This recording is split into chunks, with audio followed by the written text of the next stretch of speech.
us how it was architecture, how all those layers came to be? Well, I really wanted to do a thriller set in the 70s. And as I said, it was something to be developed with Wagner. And I was coming from 7 years looking at archives for pictures of ghosts, which is my previous film. You can see it on the Criterion channel. And that film led me to a lot of old newspapers and photographs and negative and pieces of film from the Brazilian Cinematheque. And it reconnected myself to many childhood memories because I was 9 years old in 1977. So it's a really beautiful thing when you have your own memories and then you find the hard facts in the newspaper and then you connect the personal memories to the things that you can find in the newspaper. And a lot of that stuff had to do with early film-going experiences. Because one reason I remember 77 and the 78 very well, more than 79 in fact, is because we went through a health crisis in my family. My mom, she had her first bout with breast cancer at the time. And then my uncle, her younger brother, he found a way of taking myself and my little brother out of the house, basically taking us to the cinema. So those are very personal memories from that time. And I thought that with those memories and that truth, I could maybe write a script. And the more I wrote, the more ideas came, and I think good ideas should always be used, you know. And you might find a way of using them, and I think there is always a way you can build a structure to make room for some new idea or some new character. For example, Sebastiana was, she's probably a mixture of different amazing older women that I remember throughout my life, it's ironic because I've never had a grandmother, so I might have collected interesting characters that I remember.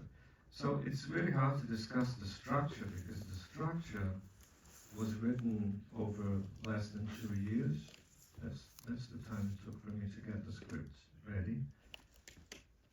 But the structure is very much the whole experience of writing the script, you know. It's just finding room for new ideas, and I think at the end of the day, it's a film about storytelling, all kinds of storytelling. Friends, one friend talking to another friend, cinema, newspapers, photographs, cassette tapes. And once I understood that, I thought it's a free-for-all. I can just do whatever I want. One of the layers of the story is the memory. It's not only a film about the 70s, but it's also a film about the memory of those 70s. Mm-hmm. And this is somehow linked to something that is very personal to you, which has to do with your mother's profession and what she used to do. Can you share this with us and how that? Yeah, I'm the son of a historian, so she worked with archives, and in the late 70s she developed a technique of oral history, which was basically recording interviews.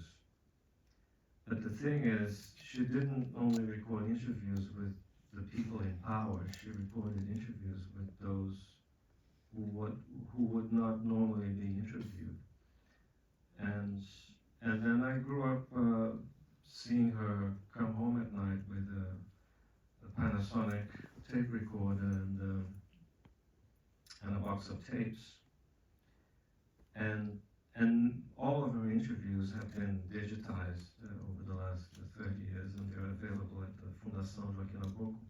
which is where she worked. And listening to her interviews was I think it was a strong part of the process. Of course, very moving in personal terms, but very rich in terms of what it means, socially, historically. Moving to acting. Wagner Moura, as you said in the beginning, was the sparkle for the film to exist, and I find him so extraordinary in this film. His warmth, the way his humanity roots not only Armando, the first character, but as he is transforming himself throughout the first journey, and then becoming the son at the very end. It's very unique. I had never seen Wagner, who I admire deeply, to go all the way. So I wonder how you worked together, how you collaborated. Were there scenes that were created that were not in the screenplay that ended up finding a way into it due to that closeness of the relationship? Yeah, I mean, so far I've been very lucky in making the films I have made, because I have worked with not only great actors but great people, and Wagner is a great, he's a good man, and he's a good actor. He's charismatic. He's a star. The camera loves him. I think he generates empathy. I think in this film I really wanted a classic, kind of classic hero type, with one exception: he would not carry a weapon. He would not pull a gun on anybody. Nothing against people pulling guns on movies. You can see some people do that in this film, but I really wanted, I was very specific when I talked to him. I don't want your character to be running around shooting people in this film. And I think we have a similar understanding of Brazil as a country. That really helps, I think. And I really wrote thinking about him. I wrote, it was tailor-made for Wagner, and I know his work on film, theater, and television, and I wanted maybe to do something that we hadn't quite seen from him before. And he was great. He came to Recife 1 month before we shot, just to sink in and get into the mood of the city, and it was a great moment. He made many new friends in Recife, and we rehearsed. He was incredibly generous with the other cast members who were not so experienced with acting. He really made it happen. God, I'm only saying nice things about Wagner. Can we find something bad about him? The last scene, it was a total surprise, I think, for all of us, because Clever didn't want to rehearse that scene a lot. Well, the actors didn't meet before the scene, and it was a surprise what he did with that scene, and he even did a very specific accent from Pernambuco, which Clever never asked, and it was his idea, and that was amazing. And it was the perfect ending to an amazing work experience, because it was the last 2 evenings in the whole shoot. That's how we said goodbye to Wagner in the film, so it was really special. And there's something also very personal to that scene, because that place used to be the cinema, really, in which you saw many films. Does that include Jaws? Yeah, I mean, I couldn't make that shit up, because it was a cinema where I saw Star Wars. It closed in December 31st, 1979. It became a supermarket, and then another supermarket, and then a third supermarket. And then it became a supply store. In the 2000s, a private university, and recently, a private blood bank. So I could have lied and say, yes, poetic. No, it is actually a private blood bank. And then we asked them if we could use it, for the film, and they said sure. And that's what it is. It really used to be a cinema, and now it's a blood bank. And I think it's a beautiful thing. You know, what strikes me also in the film is the fact that the human geography of that city is that city is a character of the film. Really, Recife is a character of the film. It's so alive. There is a polyphony of that human geography that you rarely see in films, and I think that you somehow amplify that possibility of this Brazilianness, you know. And I wonder if that had been also at the start of the project, if you had that in mind. Is also in production terms, I find it fascinating to see how that city of the 70s is recreated. Before I answer the question, I just gotta say that it's such an honor to have Walter doing this for the Secret Agent. It's such an honor for you to be here. Muito obrigado, Walter. I love faces. I love faces, and I think actors are faces, and Brazil has an amazing collection of faces.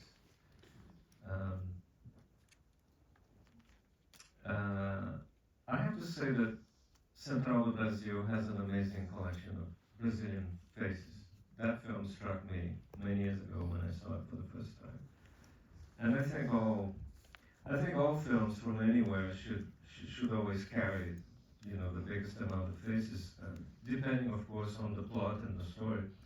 But in my films, I find I think it's wonderful to have, you know, so many different faces, you know, because that's what Brazil is. We're basically everything. I mean, we can run the full list of faces, and that's what we are. And I'm very happy with not only with the actors, but with what they suggest, you know, with what they mean to the story and to the whole notion of Brazil and the world, of course. I think also, as in your film, we had, you know, it was about recreating a memory of his childhood, so it was very specific and about certain characters and the way people looked and were dressed and about certain locations. So yeah, we worked a lot with every department to recreate these memories.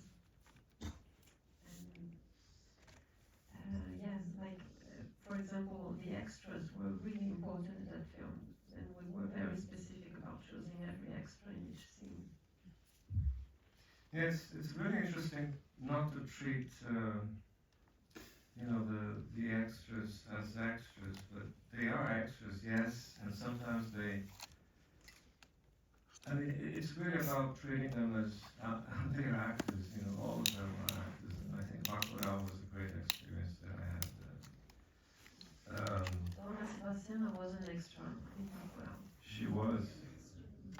Sebastiana was an extra. She had one line in Bacurau, and everybody remembers that line. We kept in touch. We still have a WhatsApp group with everybody who was on Bacurau. And then I said that I wrote the film for Wagner, which is tailor-made for him, but I couldn't help not write Sebastiana thinking about her. And I even wrote on the script, you know, we push into Sebastiana, who speaks with a voice of 55 years of cigarettes.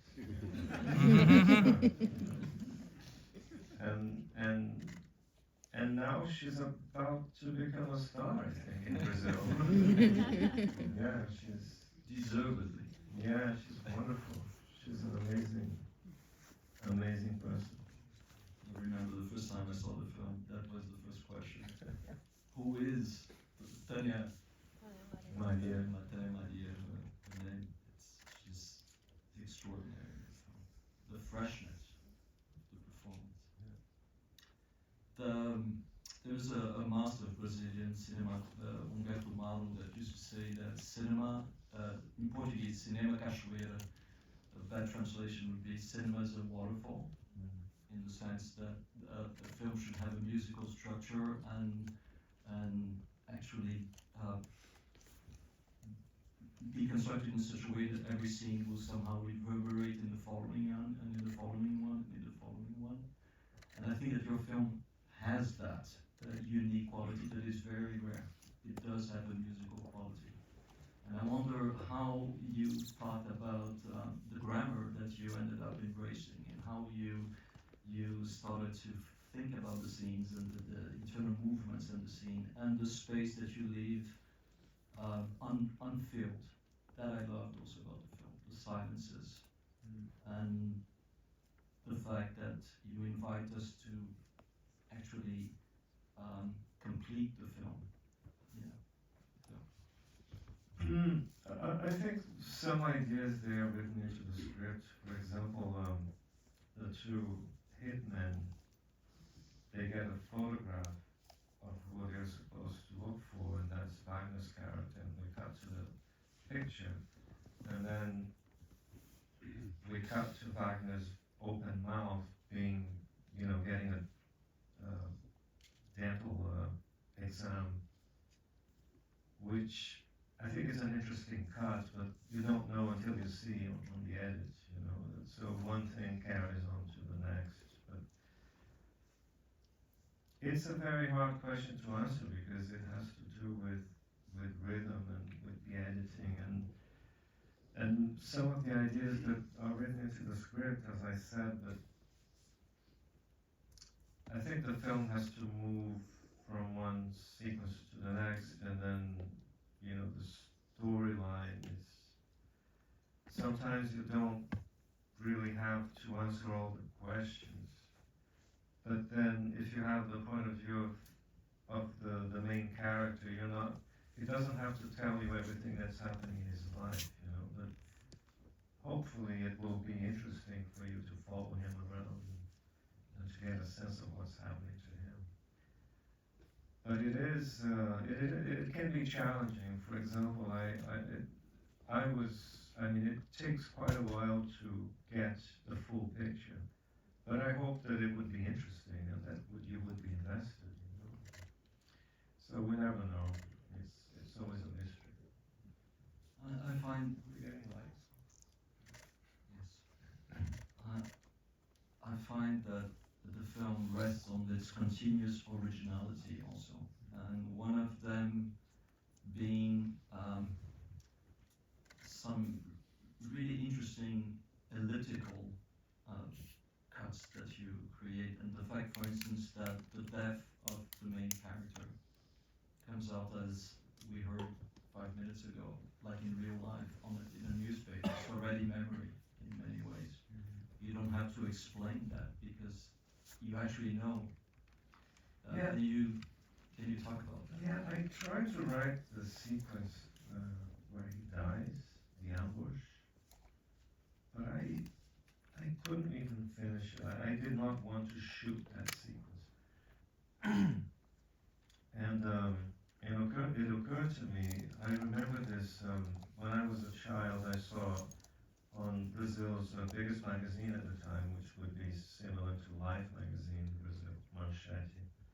They had a full photo spread of the Italian Prime Minister's kidnapping, Aldo Moro. And it was incredibly bloody and very stark, black and white and shocking. And I never forgot those pictures. It was very shocking. And I think I wanted that kind of image, the kind of photojournalism that doesn't really exist today. You don't see those pictures in newspapers these days because I think the aesthetic has changed,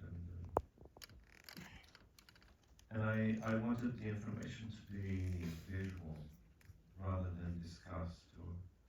And I think so many things have been discovered in archives which are shocking and are unpleasant, and I wanted that, I think.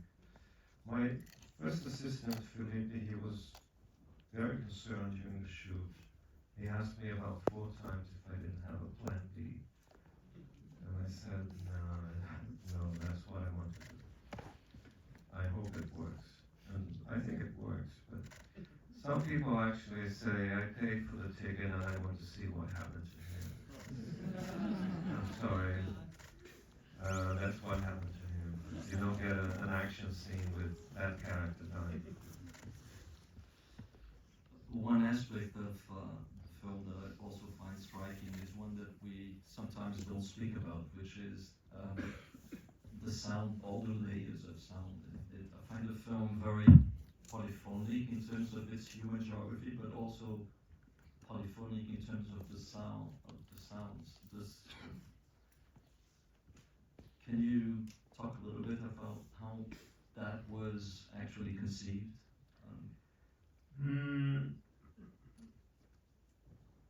I think one idea, and I did the sound in France with Cyril Holtz, he's an amazing mixer. And he had this idea that the film should sound almost like Dolby stereo in the beginning, which it would be 1977, which would be one of the early days of Dolby. So it would sound great, but quite old-fashioned in terms of what we have these days. For example, this room has Dolby Atmos, which has speakers hanging from the ceiling, and then you have speakers on the walls, and we would not use Dolby Atmos, and he was very firmly against Dolby Atmos for the secret agent. And I completely agree with him. So, but that has nothing to do with the layering. I mean, we have so many layers in this film, and it had to be carnival as a mixture of realistic carnival and cinematic carnival, which is probably the loudest moment in the film. I thought that the violence, particularly in the shootout, should be extra violent, should be louder than usual, very strong, hyper-violent sounds. I thought the city, I went back to many of my tapes, which I recorded in the downtown city in the late 80s when I was in university. So many of the sounds that you hear, ambient sounds, they are from the late 80s, which is a different sound to what we have today. And of course, when we have 80 period cars for the shoots, and they all make crazy noises because of the diesel and the gasoline engines. So we got a lot of sound for that. So, yeah, it's, and music, a lot of music in the film. Original music composed for the film, and music we bought for the film, and I love the way they sound. Yeah, it's just a lot of work. I think it was a 2-month mix in Paris. And 7 months with the editing and already layering sounds with the edit. It's interesting for I'm still here. We also refused the possibility to mix in 7.1 and mix it almost stereo. Yeah. So that you could be in that era. I mean, you can make great sound and be mono. It doesn't have to be multi-channel, and yeah, you're absolutely right. And each film demands, its own sound. But maybe today I think there's too much sound. Yeah, I think we should. I mean, yeah, I don't know. Maybe there's too much sound. Maybe we need less. No, I completely agree. There are some films that are 2 hours long, and then it seems that they have 3 hours of music. Yeah. I'm totally with you. I think we have to wrap, right? So thank you so much for having